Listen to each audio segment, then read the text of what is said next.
తాకట్లో ఉన్న బంగారాన్ని విడిపించి ఆ రోజున మార్కెట్ ధర కట్టి మిగిలిన డబ్బును మీకు అందిస్తుంది కొమ్మూరి గోల్డ్.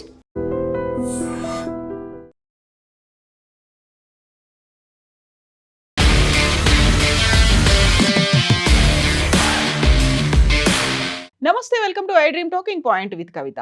ఇరాన్ మీద అమెరికా, ఇజ్రాయెల్ చేస్తున్నటువంటి దాడి మరికొద్ది గంటల్లో 4వ వారం కంప్లీట్ అయి 5వ వారానికి enter అవబోతోంది.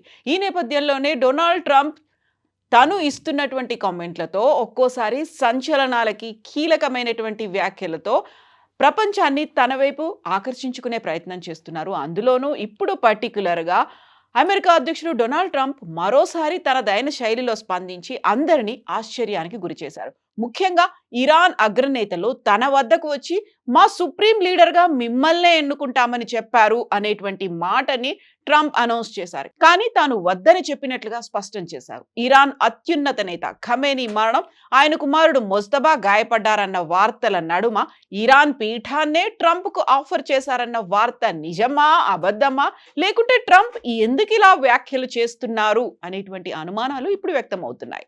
Iran supreme leader Ayatollah Ali మరణం తర్వాత ఆ దేశం తనకు సుప్రీం లీడర్ పదవి ఆఫర్ చేసిందని అమెరికా అధ్యక్షుడు ట్రంప్ సంచలన వ్యాఖ్యలు చేశారు. అయితే తాను దాన్ని తిరస్కరించినట్లుగా చెప్పుకొచ్చారు. అలాగే నెల రోజులుగా సాగుతున్న యుద్ధాన్ని ముగించేందుకు తాను ఇరాన్తో చర్చలు జరుపుతున్నట్లు ట్రంప్ మరోసారి చెప్పుకొచ్చారు. కానీ ఇరాన్ మాత్రం ఎలాంటి చర్చలు జరగడం లేదని ఖండించింది. ఈ నేపథ్యంలో తాజాగా రిపబ్లికన్ పార్టీ నిధుల సేకరణ కార్యక్రమంలో మాట్లాడిన ట్రంప్ ఇరాన్ నాయకత్వం తనను ఇస్లామిక్ రిపబ్లిక్ తదుపరి సుప్రీం లీడర్గా చేయాలనే ఆలోచనను అనధికారికంగా ప్రతిపాదించిందని, కానీ తాను దాన్ని తిరస్కరించారని అసాధారణమైనటువంటి ఒక ప్రకటన చేశారు.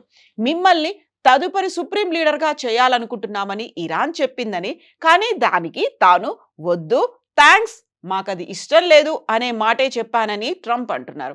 అలాగే ఇరాన్పై జరిగిన ఆపరేషన్ను ట్రంప్ సైనిక విధ్వంసంగా అభివర్ణించి యుద్ధంలో అమెరికా విజయం సాధించిందని చెప్పుకొచ్చారు. ఇరాన్తో రహస్య చర్చలు పురోగమిస్తున్నాయని, ఆ ప్రభుత్వం కాల్పుల విరమణకు ఆసక్తిగా ఉన్నప్పటికీ స్వదేశంలో ఎదురయ్యే పరిణామాలకు భయపడి వెనకడుగు వేస్తోందన్నారు. అలాగే ఇరాన్పై అమెరికా, ఇజ్రాయెల్ జరిపిన సైనిక దాడుల గురించి ట్రంప్ ధీమా వ్యక్తం చేశారు. మేము ఇరాన్పై భారీ సైనిక విధ్వంసానికి పాల్పడ్డాం. ఈ యుద్ధంలో మేము సాధించబోయే విజయం పశ్చిమాసియా చరిత్రలో ఇంతవరకు ఎవరూ చూడని విధంగా ఉంటుంది అని ట్రంప్ స్పష్టం చేస్తున్నారు.